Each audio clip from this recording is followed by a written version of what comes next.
I found the journal of a witch. To be specific, I found the journal of an accused witch.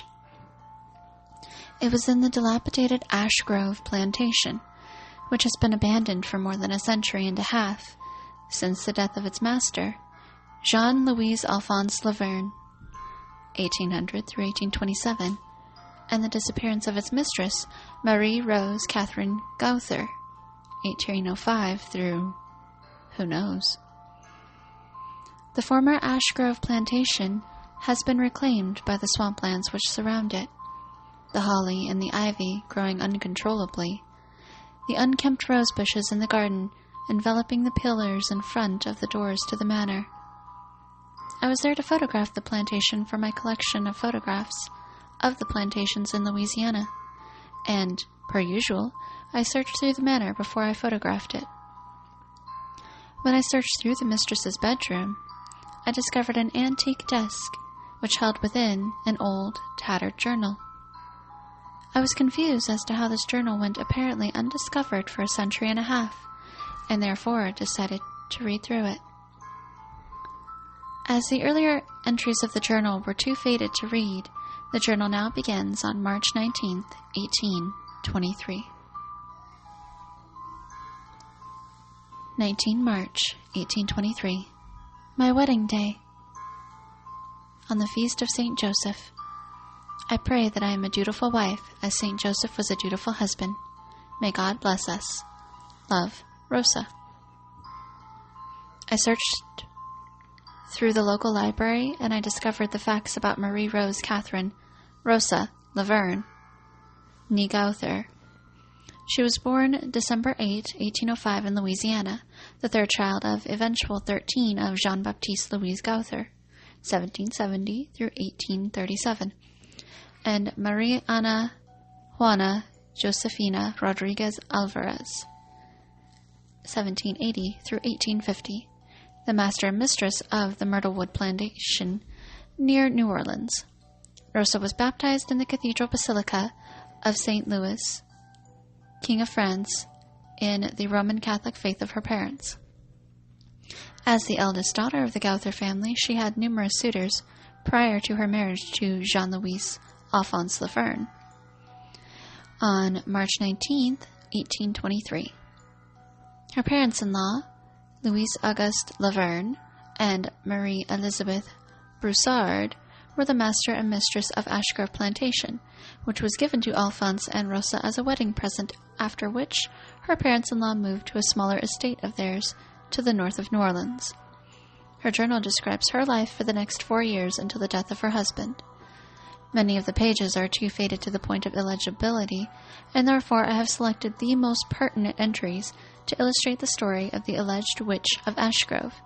My notes are in the brackets. 20 March, 1823. I have moved into Ash Grove. However, I am not deaf to the stories which circulate among the servants. The manor has an aura to it, madam. A footboy explained to me as he told the history of the plantation. A bad aura. The master, Louis Philippe Laverne, before Papa, Louis Augustus Laverne, died at the hands of his mistress, Marie Anna Gaudette Laverne, who subsequently took her own life by hanging herself from the balcony. 'Twas a ghastly tale, but I do not know if I should believe it. Why would the Mistress Laverne do such a thing? I dare not ask Alphonse for fear of his admonishment as an overly superstitious woman. Perhaps I should ask my maids. Love, Rosa. 27 March, 1823. I have asked about the veracity of the story which was told to me by the footboy.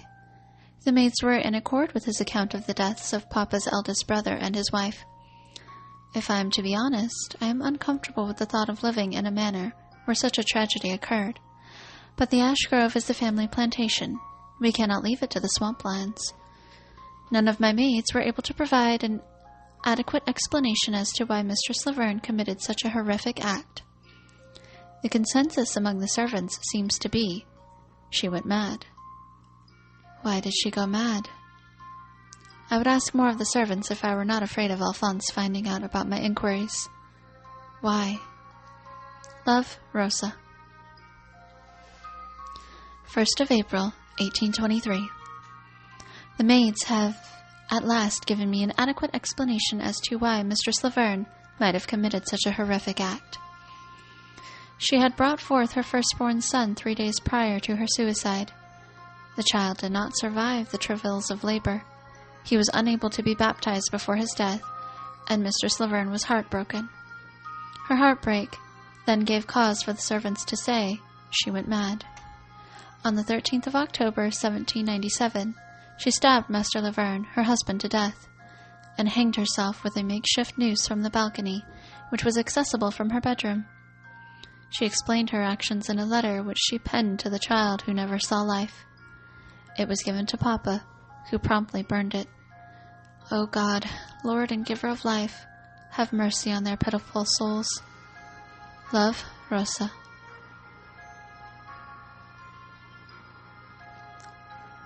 Third of May, 1823.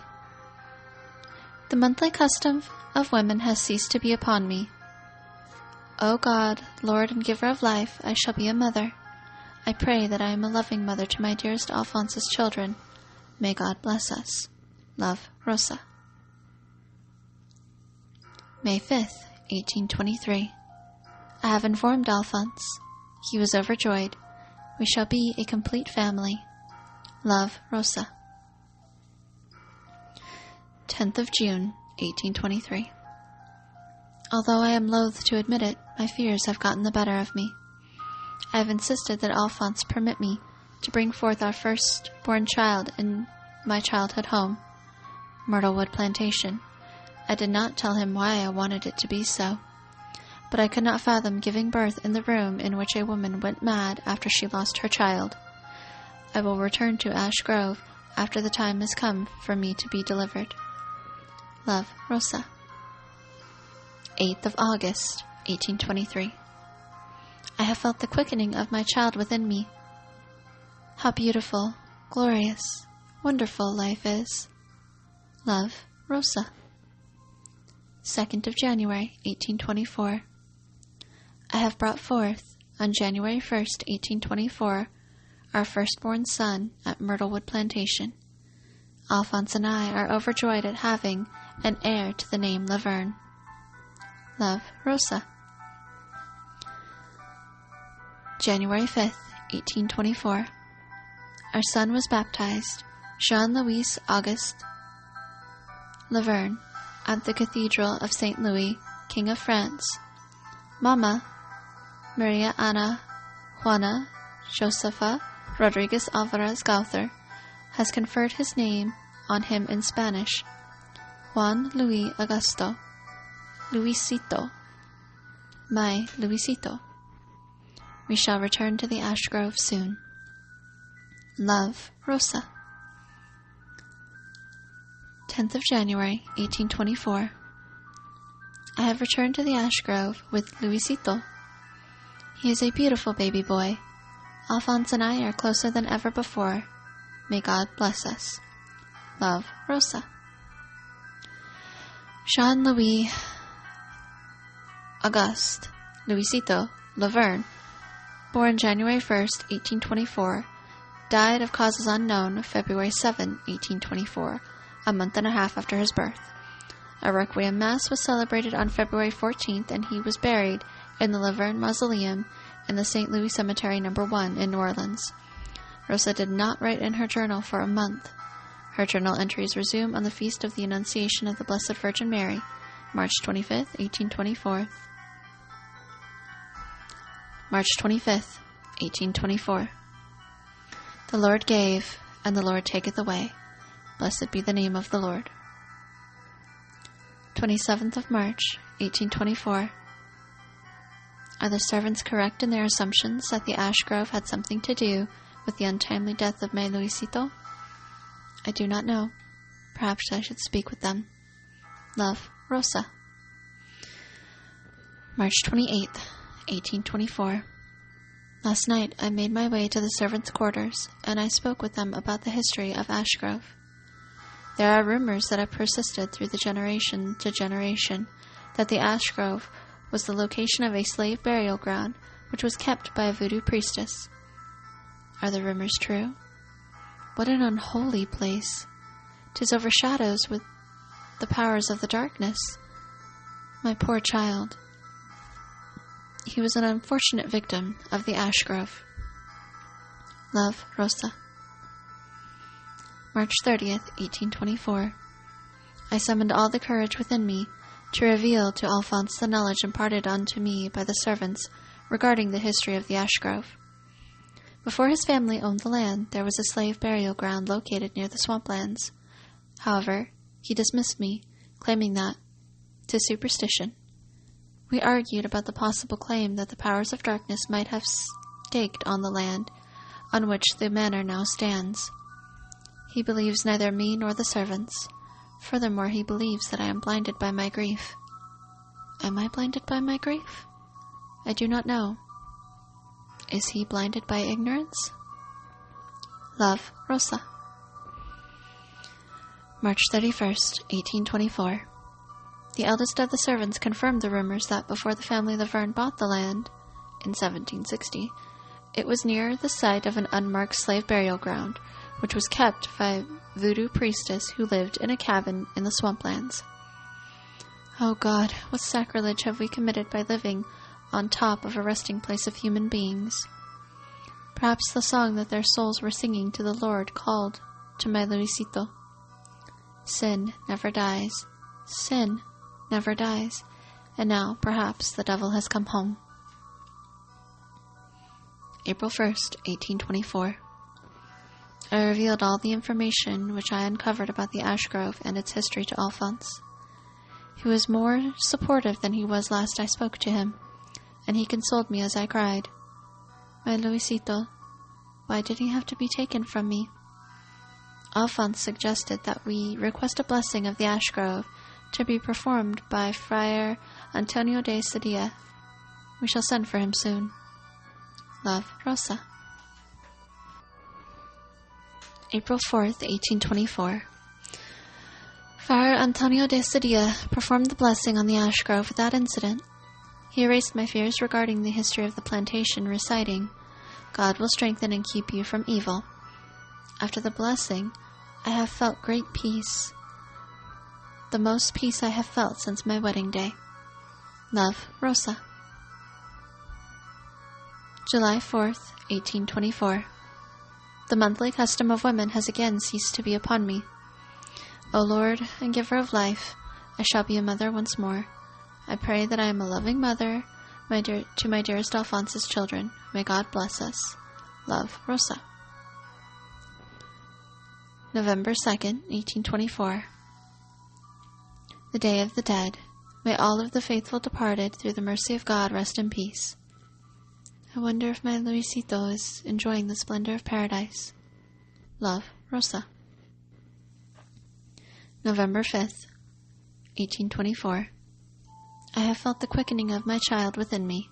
How beautiful life is. Love, Rosa. April 8th, 1825. I have brought forth, on April 4th, 1825, our firstborn daughter at Ashgrove. A son belongs to the world, but a daughter belongs to her mother. She was breech, but she was able to be born without complications due to the expertise of Maman, Marie Elizabeth Broussard Laverne. Love, Rosa. April 10th, 1825. Our daughter was baptized Marie Elizabeth Jeanne Josephine in the Cathedral of St. Louis, King of France. Mama has conferred her name on her in Spanish, Marie Isabel Juana Josefia. Belita, my little Belita. Love, Rosa.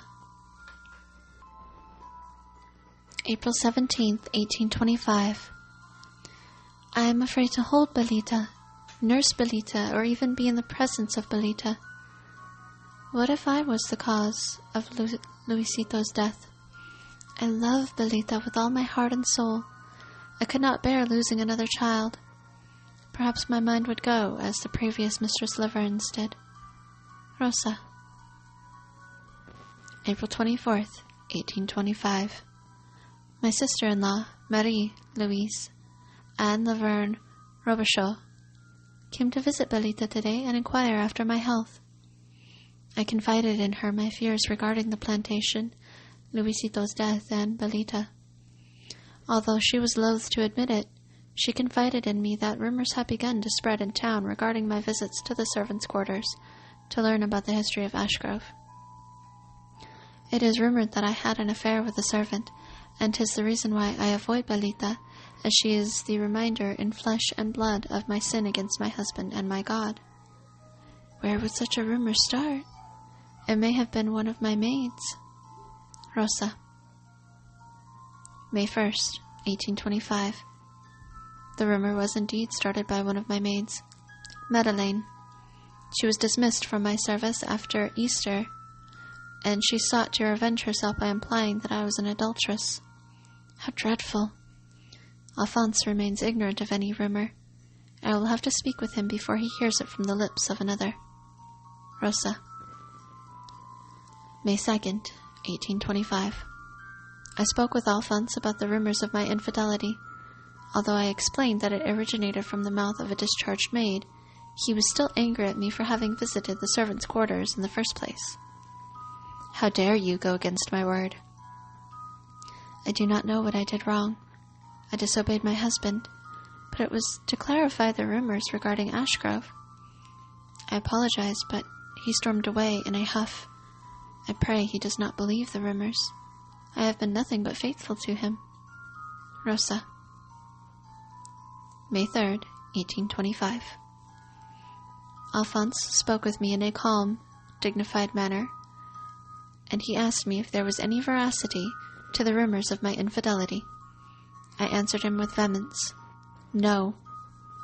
He believed me, and consoled me as I told him through my tears that I am afraid of going close to our daughter, because I could not bear losing another child.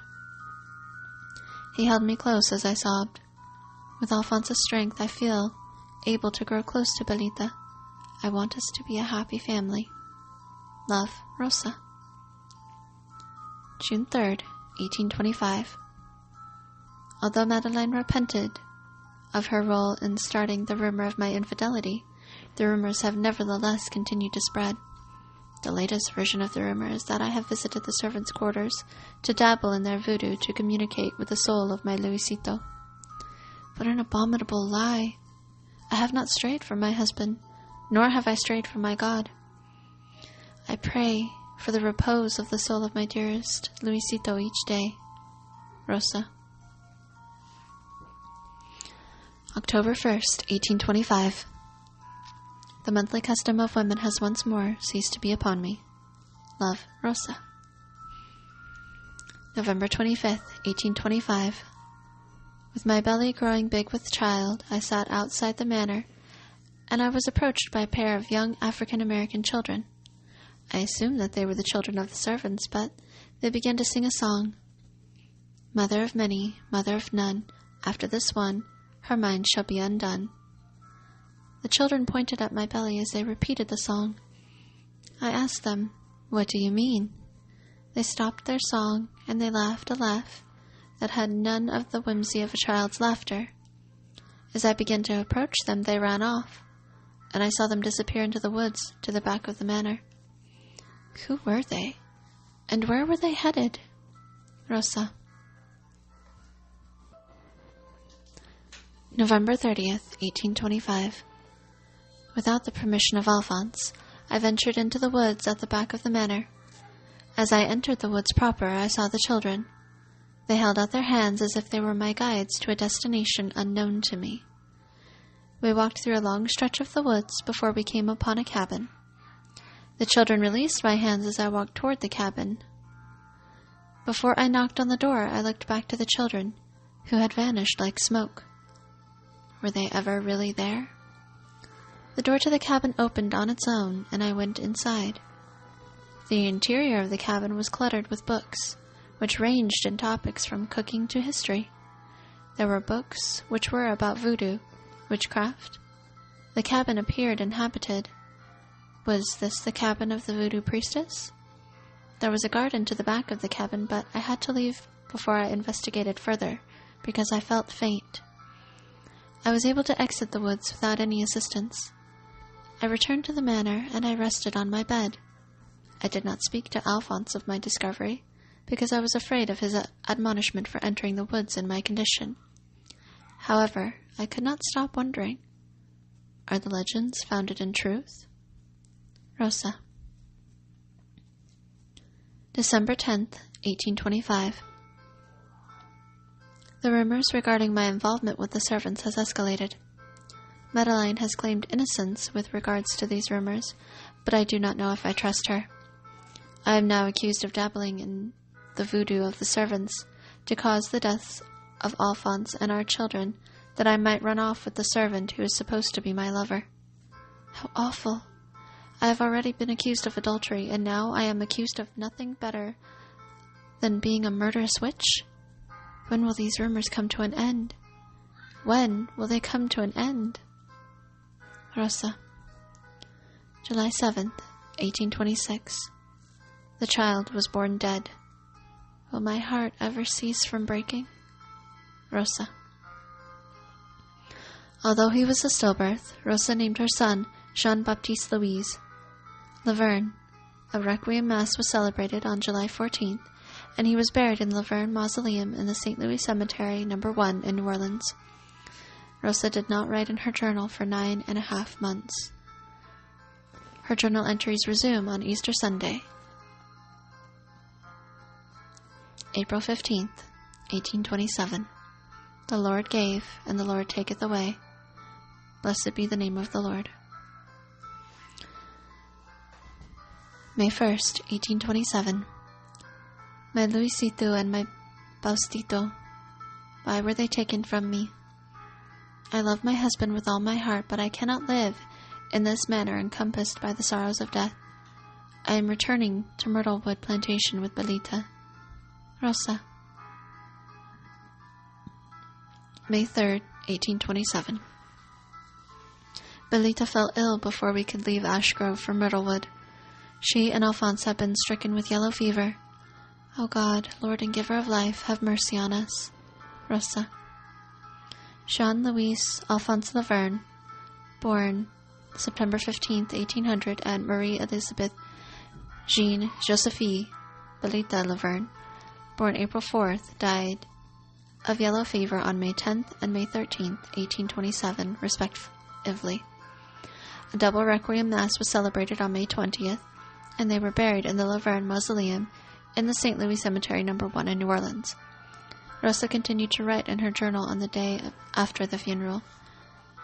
May 21st, the page is stained with her tears. May 21st, 1827. The Lord gave, and the Lord taketh away. Blessed be the name of the Lord. I am alone. Rosa. 22nd May, 1827. A rock was thrown through the window in the front parlor. There was a note attached to the rock which read, "Witches, thou shalt not suffer to live." May 27th, 1827. The servants have attempted to console me to no avail. My heart has been rent in two, and it was buried with my husband and children. May 31st, 1827. I visited the stables on the grounds of Plantation. As I gazed upon the horses in the stable, I contemplated using one of the halters in the manner of Judas Iscariot, who hung himself after betraying his Lord. Should I commit the unforgivable sin? I do not know if anyone would care if I did. To the family, I am the widow Laverne. To the servants, I am a woman to be pitied. To the townspeople, I am an adulterous witch. I do not even know which one I am. June 1st, 1827. A rock was again thrown through the window in the front parlor. There was no note attached to it, but it was joined by a barrage of stones which shattered the glass of the window. There is a mob outside, reciting, "Witches, thou shalt not suffer to live." Where shall I go? The servants have fled. I have no one to protect me from the fury of the mob. The cabin. I shall go to the cabin. Perhaps I shall find protection there. I hear the voice of my dearest Alphonse. Come to the cabin, Rosita. He calls to me. I can see him with our children and the African-American children. The mob draws closer. I have lost everything, but that was perhaps the path to gain something wondrous. All of my love, Rosa. The journal ends with the final entry dated June 1st, 1827. Marie Rose Catherine Laverne, Rosa, was never seen again. According to my research in the local library, Rosa was never mentioned in the wills of her parents. It was as if she never existed. The name of the plantation, Ashgrove, originated probably from the legendary voodoo priestess who lived in the swamplands which surrounded the manor. When she used fire in her rituals, the townspeople claimed they could see it through the thick of the trees. From the ashes of her fires, the family of Laverne purchased the land on which stood the manor of the Ashgrove. The family of Laverne were from the north of New Orleans, and they were apparently ignorant of the history of the land known as the Ashgrove, which was chosen as its name by the first master, Louis-Philippe Laverne. After I read through her journal, I was curious about what happened to Marie Rose Catherine Laverne Nigalther, Rosa. Due to my curiosity, I ventured into the woods to the back of the manor. As I walked further into the woods, I noticed a group of 5 children running through the trees along with an adult man. I began to feel faint. Eventually, I happened upon a cabin in the middle of the woods, the doorway of which was being casually swept with a broom by a young woman with ringlets in her hair. She turned around, and she smiled as she said, "Welcome to the Ash Grove."